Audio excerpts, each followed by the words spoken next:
Hi guys, ഇന്ന് നമ്മളിവിടെ ഒരു പോക്കറ്റ് ഷവർമയും അതുപോലെ തന്നെ ഒരു ബീഫ് കറി ആട്ടോ. അപ്പോൾ നമുക്ക് ആദ്യം തന്നെ പോക്കറ്റ് ഷവർമ എങ്ങനെ ഉണ്ടാക്കണമെന്ന് നോക്കാട്ടോ. അപ്പൊ അതിനായിട്ട് വെജിറ്റബിൾസ് ഒക്കെ ഒന്ന് കട്ട് ചെയ്ത് ഫസ്റ്റ് തന്നെ നമ്മൾ പോക്കറ്റ് ഷവർമയ്ക്കുള്ള ഫില്ലിങ്സ് റെഡിയാക്കി എടുക്കണം അല്ലേ. അപ്പൊ അതിനായിട്ട് വെജിറ്റബിൾസ് വേണ്ടത് ക്യാരറ്റ്, അതുപോലെ തന്നെ കാബേജ്, ക്യാപ്സിക്കം, പിന്നെ സവാള, ഇതൊക്കെയാണ് വേണ്ടത്. അപ്പൊ എല്ലാം ഒന്ന് കട്ട് ചെയ്തെടുക്കാം കേട്ടോ. അപ്പോൾ അതെല്ലാം കട്ട് ചെയ്ത് വെച്ചതിന് ശേഷം ഇതിന്റെ മെയിൻ ആയിട്ടാണ് ചിക്കൻ. അപ്പൊ ചിക്കൻ നമുക്കൊന്ന് കായം പരത്തിയെടുക്കാം കേട്ടോ.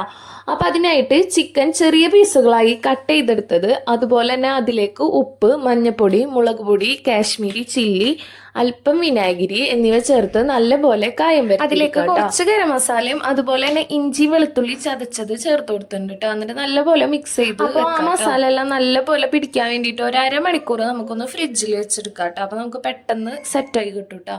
അതിനുശേഷം നമുക്കിതൊന്ന് ഫ്രൈ ആക്കി എടുക്കണം കേട്ടോ. അപ്പോൾ അതിനായിട്ട് ഒരു ഫ്രൈ പാൻ വെച്ചിട്ടുണ്ട്. അതൊന്ന് ചൂടായി വരുമ്പോൾ കുറച്ച് വെളിച്ചെണ്ണ ഒഴിച്ചു കൊടുക്കുക. അതിലേക്ക് നമ്മൾ ചിക്കൻ ഇട്ട് കൊടുക്കുക. എന്നിട്ട് നല്ലപോലെ ഒന്ന് ഫ്രൈ ആക്കി എടുക്കുക കേട്ടോ. പിള്ളേരൊക്കെ നോമ്പിന് ഒരു ലിസ്റ്റ് തന്നെ ഉണ്ടാവൂലേ, എന്താ സമൂസ വേണം, കട്ട്ലേറ്റ് വേണം, അതുപോലെ എന്താ പത്തിരി വേണം, ചിക്കൻ കറി വേണം എന്നൊക്കെ പറഞ്ഞിട്ട് ഒരു നീണ്ട ലിസ്റ്റ് ഉണ്ടാവില്ല പിള്ളേർക്ക് ഉണ്ടാക്കി. ഞാനും എൻ്റെ ഉമ്മയുടെ അടുത്ത് ഇതുപോലെ നോമ്പിനൊക്കെ പറഞ്ഞിട്ടുണ്ട് കേട്ടോ. ഉമ്മ ഇന്ന് ബജ്ജി മതി, അല്ലെങ്കിൽ എന്താ പറയാ കട്ട്ലേറ്റ് മതി എന്നൊക്കെ ഞാനും ഉമ്മയുടെ അടുത്തതുപോലെ ഓരോ. അപ്പോൾ ചിക്കൻ എല്ലാം ഫ്രൈ ആക്കി കഴിഞ്ഞു. അപ്പൊ ഇനി ആ വെളിച്ചെണ്ണയ്ക്ക് നമുക്ക് സവാള ചേർത്ത് കൊടുക്കാം കേട്ടോ.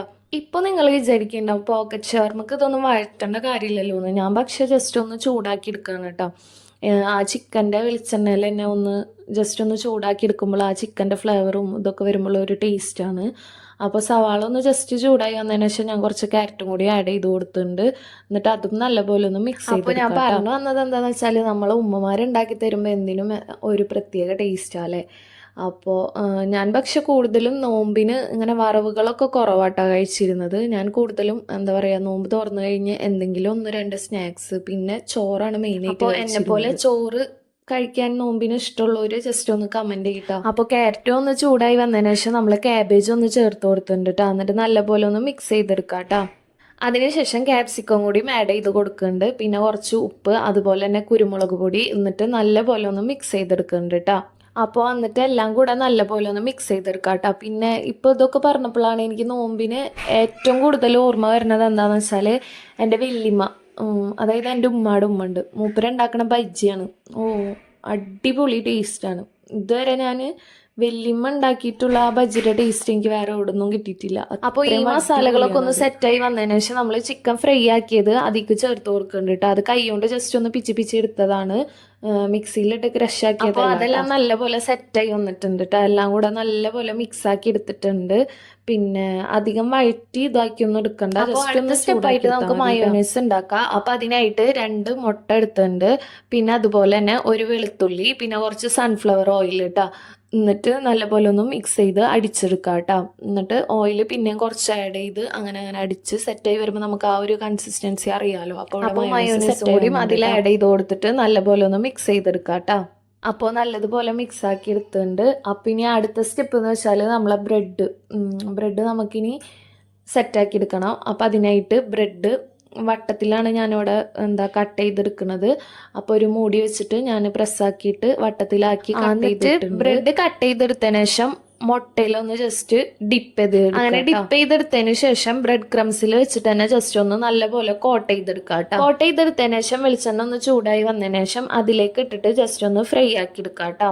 അങ്ങനെ എല്ലാം ചെയ്തെടുക്കാം. അപ്പോൾ 2 സൈഡും മറിച്ചിട്ടിട്ട് നല്ലപോലെ ഒന്ന് മൊരിപ്പിച്ചെടുക്കാം കേട്ടോ. അപ്പം എല്ലാം നമ്മൾ ഇതുപോലെ തന്നെ ഫ്രൈ ആക്കി എടുക്കാം കേട്ടോ.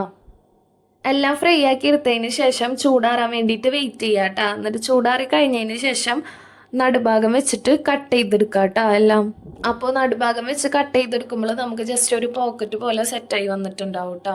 അപ്പോൾ പോക്കറ്റ് പോലെ സെറ്റായി വന്നതിലേക്ക് നമ്മളെ ഫില്ലിങ്സ് വെച്ചിട്ട് ഫില്ല് ചെയ്തെടുക്കാം കേട്ടോ. നമ്മളെ ആവശ്യത്തിനുള്ള ഫില്ലിങ്സ് വെച്ച് അതൊന്ന് ഫില്ല് ചെയ്തെടുക്കാം കേട്ടോ. അപ്പോൾ നമ്മുടെ പോക്കറ്റ് ഷവർമ ഇവിടെ തയ്യാറായിട്ടുണ്ട്. അപ്പോൾ എല്ലാവരും ഒന്ന് ട്രൈ ചെയ്ത് നോക്കാം. എന്നിട്ട് ഫീഡ്ബാക്ക് ഒക്കെ ഒന്ന് കമൻറ്റ് ചെയ്യാം കേട്ടോ. അപ്പം ഇത്രേ ഉള്ളൂ. അപ്പം ഇനി അടുത്തതായിട്ട് നമ്മൾ ഉണ്ടാക്കാൻ പോകുന്നത് ബീഫ് കറിയാണ്. അപ്പം അതെങ്ങനെ, അപ്പോൾ ആദ്യം തന്നെ നമുക്ക് ബീഫ് ഒന്ന് നല്ലപോലെ ഒന്ന് വേവിച്ചെടുക്കണം കേട്ടോ. അപ്പം അതിനായിട്ട് കഴുകി വൃത്തിയാക്കിയ ബീഫ് കുക്കറിലേക്ക് ഇടാം കേട്ടോ. എന്നിട്ട് അതിലേക്ക് ഉപ്പ്, അതുപോലെ തന്നെ മഞ്ഞൾപ്പൊടി, മുളക് പൊടി, മല്ലിപ്പൊടി, പിന്നെ കറിവേപ്പില, പിന്നെ കുറച്ച് പച്ച വെളിച്ചെണ്ണ എല്ലാം കൂടെ നല്ലപോലെ ഒന്ന് മിക്സ് ചെയ്തെടുക്കുക കേട്ടോ. കൈ കൊണ്ട് തന്നെ ജസ്റ്റ് ഒന്ന് തിരുമ്പിയെടുക്കുക. ബീഫിലെല്ലാം നല്ലപോലെ പിടിച്ച് കിട്ടണം. അപ്പോൾ അതിനായിട്ട് നല്ലപോലെ ഒന്ന് മിക്സ് ചെയ്തെടുക്കുക കേട്ടോ. പിന്നെ കുറച്ച് കറിവേപ്പിലയും കൂടി ആഡ് ചെയ്യാം. ഞാൻ പറയാൻ വിട്ടുപോയി, ഇഞ്ചി, പച്ചമുളക്, വെളുത്തുള്ളി ചതച്ചത് അതും കൂടെയും ചേർത്ത് കൊടുത്തിട്ട് വേണം കേട്ടോ നല്ലപോലെ കൈ കൊണ്ട് തന്നെ മിക്സ് ചെയ്തെടുക്കുക കേട്ടോ. പിന്നെ ഇത് അത്യാവശ്യം വേവുള്ള ബീഫായിരുന്നു കേട്ടോ. ഒരു 8-10 വിസിലൊക്കെ അടിച്ചു. നമ്മളെ നാട്ടിൽ തന്നെ അത്ര വിസിലൊന്നും വേണ്ട, ഒരു 3-4 വിസിലൊക്കെ മതിയാവും, അപ്പോഴത്തേനും വെന്ത് കിട്ടും കേട്ടോ. ഇവിടെ നല്ല വേവുള്ള ബീഫായിരുന്നു.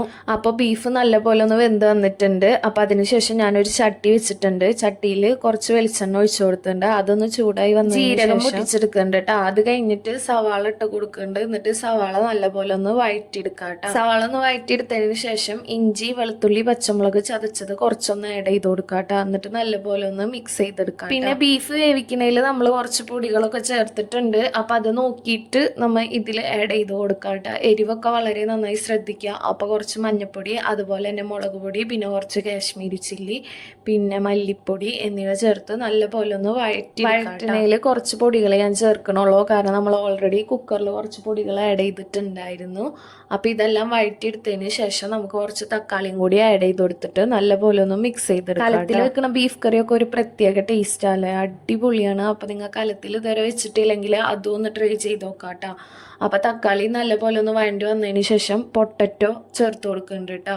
പൊട്ടറ്റോ ബീഫ് കറിയിലൊക്കെ നല്ലൊരു ടേസ്റ്റ് അല്ലേ. അപ്പോൾ എന്നിട്ട് നമ്മൾ വേവിച്ച് വെച്ചിരിക്കണം ബീഫും കൂടിയും ചേർത്ത് കൊടുത്തിട്ട് നല്ലപോലെ, പിന്നെ നമുക്ക് എത്ര കറി വേണോ അതിനനുസരിച്ചിട്ട് കുറച്ച് വെള്ളം കൂടി ആഡ് ചെയ്ത് കൊടുക്കുന്നുണ്ട്. എന്നിട്ട് നല്ലപോലെ ഒന്ന് മിക്സ് ചെയ്തെടുക്കാം. അപ്പോൾ വെള്ളമൊക്കെ നല്ലപോലെ വറ്റി സെറ്റായി വന്നിട്ടുണ്ട്. അപ്പോൾ നമ്മുടെ ബീഫ് കറിയും ഇവിടെ സെറ്റായിട്ടുണ്ട് കേട്ടോ.